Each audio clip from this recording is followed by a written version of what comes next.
क्या ढूंढ रहे हो तुम आसपास, तुम्हारे अंदर ही है सब कुछ खास।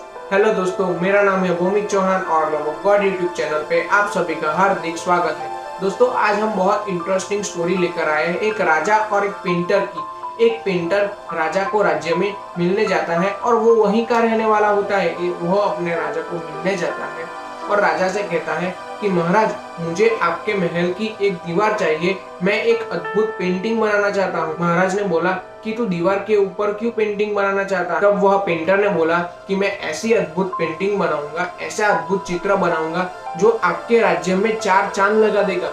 राजा वह बात सुनकर खुश हुआ और उसने बोला पेंटर को, तो ठीक है, तुम 1 महीने का टाइम दे लो, मैं आपको यह दीवार दूंगा जिसके ऊपर आप पेंटिंग बनाना। जब राजा के साथ एक कर्मचारी भी था वह महल का, वह कर्मचारी ने राजा से कहा कि महाराज, मुझे भी एक ऐसी पेंटिंग बनानी है, मुझे भी आप दीवार दो और उसी के सामने की दीवार दो, ताकि आपको ऐसा ना लगे कि उसने जो पेंटिंग बनाई है वह देखकर मैंने वो पेंटिंग बनाई है।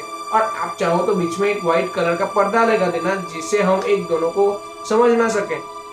राजा ने उससे पूछा कि क्या तू भी पेंटर है? तब वह कर्मचारी ने बोला, नहीं महाराज, मैं तो एक सीधा साधा आदमी हूँ, लेकिन उसने जो पेंटिंग बनाई है वैसे ही हूबहू पेंटिंग में आपके लिए बनाऊंगा, तब आप सोचना कि मैंने यह पेंटिंग कैसे बनाई है।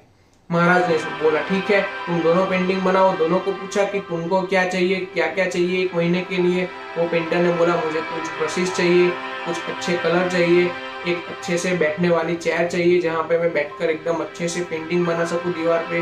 महाराज ने उसे सारी चीज का बंदोबस्त करके दिया। उसके बाद उसने कर्मचारी से पूछा कि तुमको क्या चाहिए। कर्मचारी ने बोला, महाराज, मुझे बहुत सारा पानी और एक सूखा कपड़ा चाहिए। महाराज की उसकी बात को सोचकर हैरान हो गए कि तू कपड़े और पानी से कैसे पेंटिंग बनाएगा। लेकिन उसने बोला कि महाराज, आप 1 महीने के बाद देख लेना। जैसे ही दोनों ने पेंटिंग का काम चालू किया, धीरे धीरे 4 दिन गए, 5 दिन गए, 1 महीना खत्म होने आया।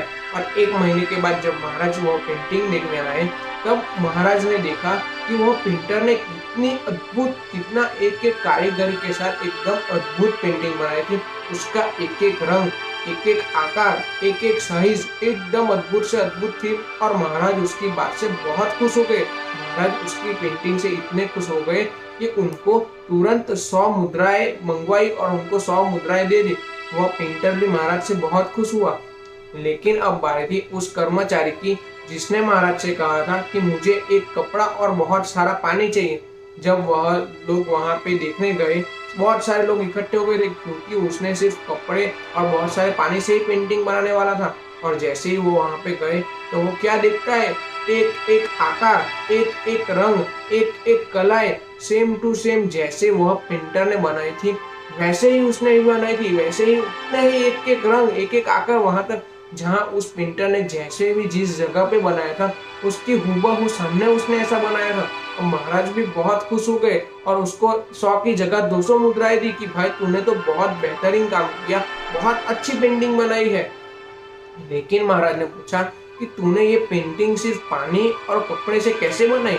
तब वह कर्मचारी ने जवाब दिया कि महाराज, आपने जो संगे मरमर की दीवार बनवाई है, वह पेंटिंग को मैंने 1 महीने तक अपनी मेहनत से, अपनी लगन से इतनी घिसी, इतनी घिसी, इतनी घिसी और इतनी चकाचक बना दी कि आप जैसे सामने खड़े रहोगे इस पेंटिंग के सामने, तो आपकी भी हूबहू कॉपी वह पेंटिंग में दिखाई देगी, वह दीवार के ऊपर दिखा देगी।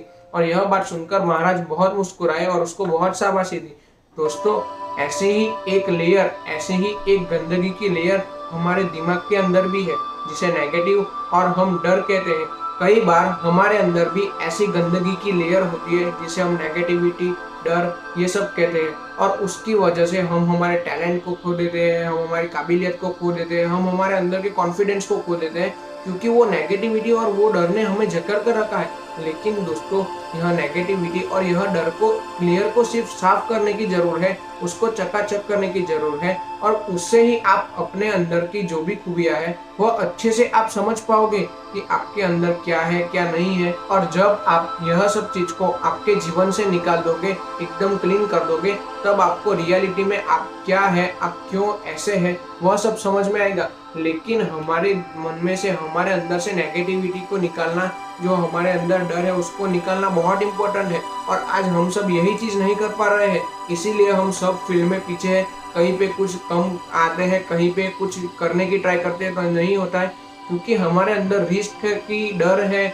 वो नेगेटिविटी है। लेकिन हमको वही नेगेटिविटी निकाल देनी है और उसके बाद आप देखना कि आपकी लाइफ कैसे चेंज हो जाएगी, आपके अंदर कितना इम्प्रूवमेंट आ जाएगा। और जब आपकी लाइफ में ऐसे नेगेटिव ख्याल आए, ऐसा कुछ सोचना आए, तो आप एक सिंपल सी बात को सोचिए कि जब बच्चा किसी चीज की मांग करता है माँ बाप से, तब कई बार माँ बाप उसको इग्नोर करते हैं, उसकी बात को सुनते ही नहीं है। भले बच्चा रोता रहता है, लेकिन थोड़े टाइम बाद बच्चा ऑटोमेटिकली चुप हो जाता है और वही माँ बाप के पास जाता है।